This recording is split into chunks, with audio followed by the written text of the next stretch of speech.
एक छोटे से शहर के प्राथमिक स्कूल में कक्षा 5 की शिक्षिका थीं।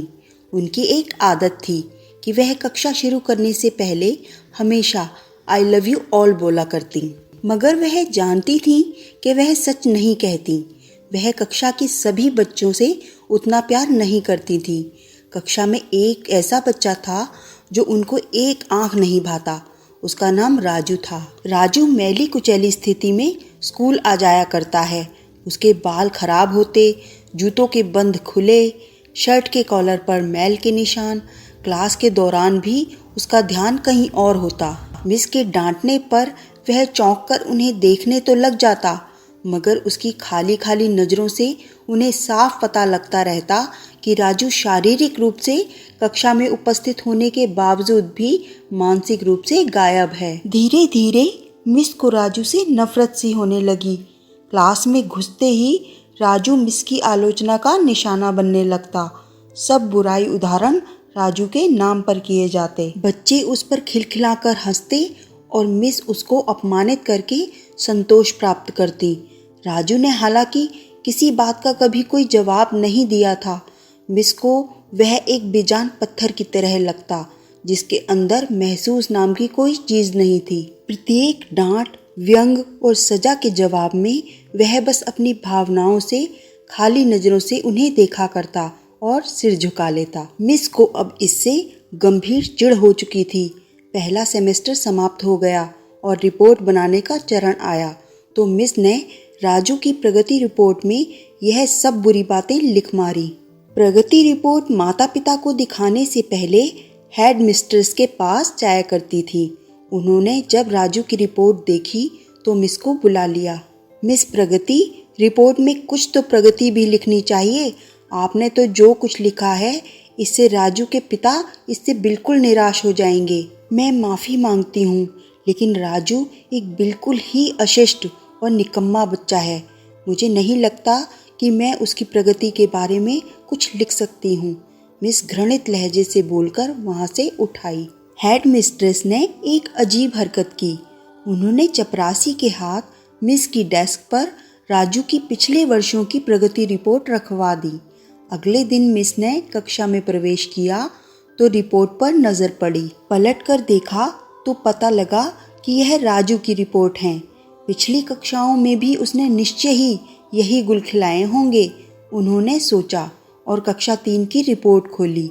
रिपोर्ट में टिप्पणी पढ़कर उनकी आश्चर्य की कोई सीमा न रही जब उन्होंने देखा कि रिपोर्ट उसकी तारीफों से भरी पड़ी है।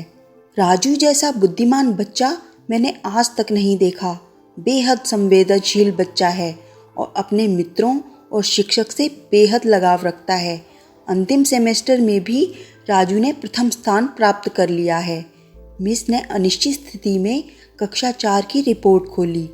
राजू ने अपनी माँ की बीमारी का बेहद प्रभाव लिया। उसका ध्यान पढ़ाई से हट रहा है। राजू की माँ को अंतिम चरण का कैंसर हुआ है। घर पर उसका और कोई ध्यान रखने वाला नहीं है, जिसका प्रभाव उसकी पढ़ाई पर पड़ा है। राजू की माँ मर चुकी है और इसके साथ ही राजू के जीवन की चमक और रौनक भी। उसे बचाना होगा इससे पहले कि बहुत देर हो जाए। मिस के दिमाग पर भयानक बोझ हावी हो गया। कांपते हाथों से उन्होंने प्रगति रिपोर्ट बंद की।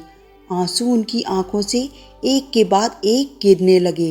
अगले दिन जब मिस कक्षा में दाखिल हुई तो उन्होंने अपनी आदत के अनुसार अपना पारंपरिक वाक्यांश आई लव यू ऑल दोहराया, मगर वह जानती थी कि वह आज भी झूठ बोल रही हैं, क्योंकि इसी क्लास में बैठे एक उलझे बालों वाले बच्चे राजू के लिए जो प्यार वह आज अपने दिल में महसूस कर रही थी, वह कक्षा में बैठे और किसी बच्चे के लिए हो ही नहीं सकता था। क्लास के दौरान उन्होंने रोजाना की दिनचर्या की तरह एक सवाल राजू पर दागा और हमेशा की तरह राजू ने सिर झुका लिया। जब कुछ देर तक मिस से कोई डांट फटकार और सहपाठी सहयोगियों से हंसी की आवाज़ उसके कानों में न पड़ी तो उसने अचंभे से सिर उठाकर उनकी ओर देखा। अप्रत्याशित उनके माथे पर आज बल न थे। वह मुस्कुरा रही थी। उन्होंने राजू को अपने पास बुलाया और उसे सवाल का जवाब बताकर जबरन दोहराने के लिए कहा। राजू 3-4 बार के आग्रह के बाद अंततः बोल ही पड़ा। इसके जवाब देते ही मिस ने न सिर्फ खुद खुशांदाज होकर तालियां बजाईं बल्कि सभी से भी बजवाईं। फिर तो यह दिनचर्या बन गई। मिस हर सवाल का जवाब अपने आप बताती और फिर उसकी खूब सराहना तारीफ करती। प्रत्येक अच्छा उदाहरण राजू के कारण दिया जाने लगा। धीरे धीरे पुराना राजू सन्नाटे की कब्र फाड़कर बाहर आ गया। अब मिस को सवाल के साथ जवाब बताने की जरूरत नहीं पड़ती। वह रोज बिना त्रुटि उत्तर देकर सभी को प्रभावित करता और नए नए सवाल पूछकर सबको हैरान भी। उसके बाल अब कुछ हद तक सुधरे हुए होते, कपड़े भी काफी हद तक साफ होते, जिन्हें शायद वह खुद धोने लगा था। देखते ही देखते साल समाप्त हो गया और राजू ने दूसरा स्थान हासिल कर लिया, यानी दूसरी क्लास। विदाई समारोह में सभी बच्चे मिस के लिए सुंदर उपहार लेकर आए और मिस की टेबल पर ढेर लग गए। इन खूबसूरती से पैक हुए उपहार में एक पुराने अखबार में बंद सलीके से पैक किया हुआ एक उपहार भी पड़ा था। बच्चे उसे देखकर हंस पड़े। किसी को जानने में देर न लगी कि उपहार के नाम पर ये राजू लाया होगा। मिस ने उपहार के इस छोटे से पहाड़ में से लपक कर उसे निकाला। खोल कर देखा तो उसके अंदर एक महिलाओं की इत्र की आधी इस्तेमाल की हुई शीशी और एक हाथ में पहनने वाला एक बड़ा सा कड़ा था, जिसके ज्यादातर मोती झड़ चुके थे। मिस ने चुपचाप इस इत्र को खुद पर छिड़का और हाथ में कंगन पहन लिया। बच्चे यह दृश्य देखकर हैरान रह गए, खुद राजू भी। आखिर राजू से रहा न गया और मिस के पास आकर खड़ा हो गया। कुछ देर बाद उन्हें अटक अटक कर मिस को बताया कि आज आप में से मेरी माँ जैसी खुशबू आ रही है। समय पर लगाकर उड़ने लगा।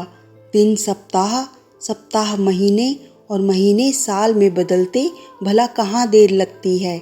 मगर हर साल के अंत में मिस को राजू से एक पत्र नियमित रूप से प्राप्त होता, जिसमें लिखा होता कि इस साल कई नए टीचर्स से मिला, मगर आप जैसा कोई नहीं था।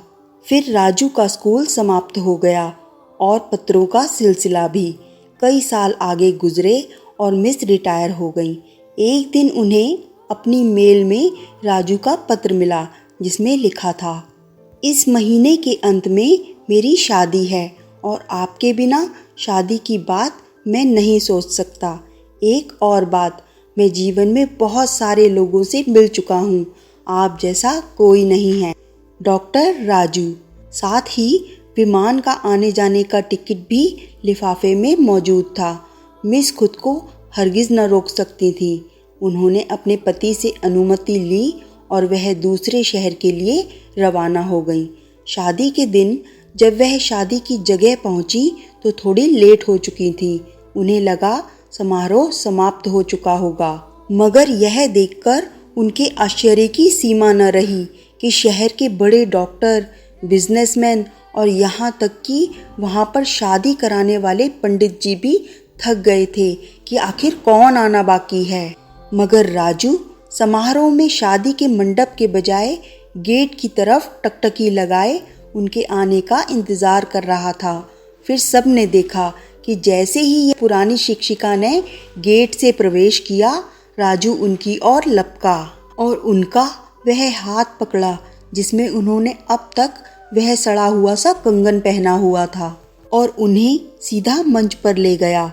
माइक हाथ में पकड़कर उसने कुछ यूं बोला, दोस्तों, आप सभी हमेशा मुझसे मेरी माँ के बारे में पूछा करते थे और मैं आप सबसे वादा किया करता था कि जल्द ही आप सबको उनसे मिलाऊंगा। यह मेरी माँ है। इस कहानी को सिर्फ शिक्षक और शिष्य के रिश्ते के कारण ही मत सोचिएगा। अपने आसपास देखें, राजू जैसे कई फूल मुरझा रहे हैं जिन्हें आपका ज़रा सा ध्यान, प्यार और स्नेह नया जीवन दे सकता है।